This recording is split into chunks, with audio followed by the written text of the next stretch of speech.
You are unveiling a new special issue of The Atlantic that features essays from 24 writers, each outlining the threats they say a second Trump term would pose to the United States. Tell us about it. Yeah, the thought was simple. We have a lot of writers at The Atlantic who spent many years covering different aspects of Trump and Trumpism, and I wanted just to pull them all together in one easy-to-read package. One copy of the print magazine. Obviously, it's online right now at theatlantic.com. And I wanted our writers to describe, as best as they could, what would happen in their areas of expertise should Trump become president again. And the theory, of course, is that the next Trump presidency will be worse. The restraints will be off. There won't be any quote-unquote adults in the room anymore. McKay Coppins has a piece about who would take jobs and who would get new jobs in the next Trump administration, as one example. I have, a multitude of pieces. David Frum on talking, who's been very, very early on writing about the threat of autocracy, writing about what this would look like. Tom Nichols, many of the Atlantic stars of the Morning Joe cinematic universe are in this issue. Tom has written about what would happen to the military should Trump become president again. Caitlin Dickerson on immigration, and on and on and on. What I wanted was a package, an easy to understand package. Like, look, this is what is going to happen, and it's not just pure speculation. It's as you point out, all you have to do is listen to Donald Trump and the people and the loyalists around Donald Trump. He's telling you what's going to happen. He's going to use the power of the Justice Department to persecute, not prosecute, but persecute his enemies. We know what's going to happen to the civil service. We know what's going to happen on immigration. We know that the generals that we count on to be apolitical when they run the military, we know that they're in danger and that they're going to be replaced by I think the technical term would be nut jobs. This is all apparent, and so I wanted to put it one place early, and with any luck, at Christmas, maybe people could read it and bring it to their relatives who are on the fence and say, look, here's what's going to happen. Do you want this or do you not want this? That's very simple. And again, let me just say, because this is really important, this is not partisan. Right? This is not about Republican ideas, conservative ideas versus liberal ideas or democratic ideas. This is about standing up for democracy. This is not about Republican ideology. This is about Trump's predisposition toward autocracy. Well, and the thing is, you look at Ann Applebaum, a conservative. You look at Tom Nichols, a conservative. You go down the list, McKay Coppins, a conservative. There's so many of these people who have probably voted Republican in the majority of their elections throughout their lives. And Elise Jordan, I would just guess that you would be one of those as well, like me. But when you look at a Republican nominee, a potential Republican nominee that's talking about terminating the Constitution, he said, terminate the Constitution, arrest political opponents using the Justice Department, assassinate generals that weren't sufficiently politically loyal to him, saying that he was going to take the FCC and bring it in to the White House, and he would decide what networks were on and what networks were not on. Continually talking about trying the leaders of Comcast for treason and shutting down this network, because I don't know. Doesn't like Joy Reid. I'm not sure. Maybe it's Lawrence O'Donnell that irks him. But yeah, his answer is, as next president of the United States, I'm going to try them for treason. This is, again, for me, it's just staggering that people that I know, people that I grew up with, could still even consider voting for this autocrat. Joe, I'm glad you went through the litany of authoritarian intentions that Donald Trump has for a second term, because any one of those items, just as a standalone, is jaw-dropping and unacceptable and illiberal. And put together as a whole, it's so disturbing, and is why this Atlantic essay collection is so important.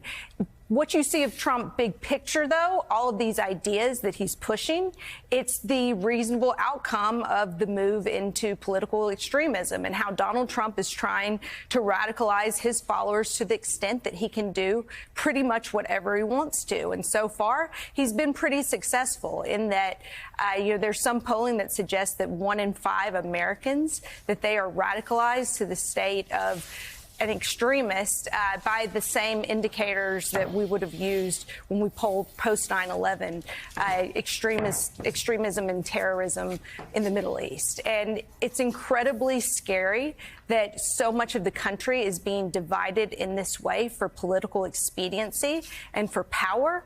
And that's why it's important for those who do care about democratic institutions to keep speaking out. And we have learned over the years to take Trump at his word and that some of his followers will do what he says. Over the weekend in Iowa, he asked for his followers to go into deep blue big cities, Philadelphia and the like, and watch the polls to protect the vote, which sure sounds like voter intimidation to me, Jeffrey. So talk to us, if you will, though. There's so many of the guardrails, not just within an administration, but within our democracy, within our society, have fallen away since 2016. Trump has plowed through a number of them. And yes, the courts in 2020 held barely. But talk to us about the real threats that if he wins, and if he wins again and assumes power again, what is left to really stop him from being what could be a borderline dictatorship? Right. In the first term, there are a lot of people in government who held on. Right, held on in their jobs, the Justice Department, the State Department, Defense Department, and so on. Right, but in a plausible second term, I think that what you'll see is a direct attack very early on the civil service, on the idea of apolitical government service, right, and B, a lot of people who would gum up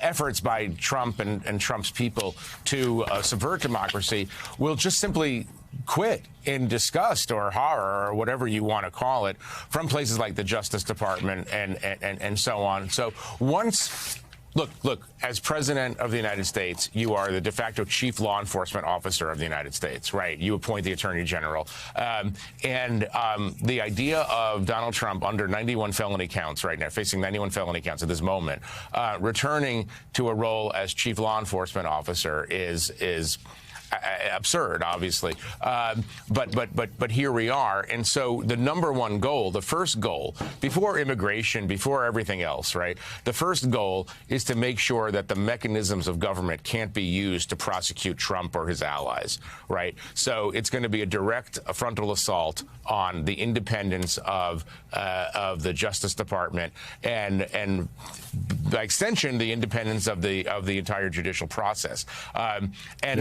There's not a lot to do when you have somebody who's autocratically minded. And again, remember, this is the key difference. This is not going to be a situation where, as in the first round, he brought in people like Jim Mattis and Rex Tillerson and John Kelly and so on, right? The adults. No more adults. Right. They're starting with Stephen Miller could wind up being the chief of staff of the White House. We don't know. And so the point is that they have been working for years to plot their revenge. And that's what the David Frum's piece in this issue is about, the revenge presidency. That's what this is. Yeah. And again, you say this is not Republican or Democratic. David Frum. I mean, a George W. Bush speechwriter, a guy who was sufficiently hated by the American left in a past life. I mean, it's but a lovely guy. Lovely guy. Oh, lovely guy. We love him. I'm just saying, all of these people, so many of these people that you were writing, that are writing in this piece, proving that it's not a Republican or a Democratic piece, are people that the American left used to, we'll just say, did not tolerate very well. And I do want to say also, it's very interesting. I got a call on Friday from somebody who said, I feel like I'm your spudsman because anytime people are angry at Morning Joe, they call me. And I said, well, who would ever be angry at Morning Joe? Well, you're beloved by everybody. And this person said, well, this was somebody on the left who was very angry that you had Santorum on to talk about PEPFAR. I said, well, we had him on because he supports PEPFAR. It's like it's preaching to the audience you want to reach. But then the second thing was, he said, well, I said, well, who else would ever call you and say they don't like Morning Joe? And he said, well, most of the complaints from people who think that you are too anti-Trump. And Jeffrey, I asked this question, and I'm deadly serious here. When you have somebody that says, he writes it down on Truth Social, that he wants to terminate the Constitution, that he wants to jail political opponents. Let me say this again. This is not Trump hatred. This is using Trump's words, just like saying he wants to terminate, he was one who terminated Roe v. Wade. When you have somebody who's running for office that said they want to terminate the Constitution, they want to jail political opponents, they want to execute generals who are insufficiently loyal, they want to create mass internment camps to send immigrants there, they want to take networks off the air that are insufficiently loyal and try their executives for treason. That's what he says. How am I being too difficult? How are you being too difficult? How is anybody who loves American democracy being difficult by pointing out the danger that is in front of all of us if this guy gets back into the White House? You know, I'm about to engage in a bit of constructive media criticism here, and which is the following.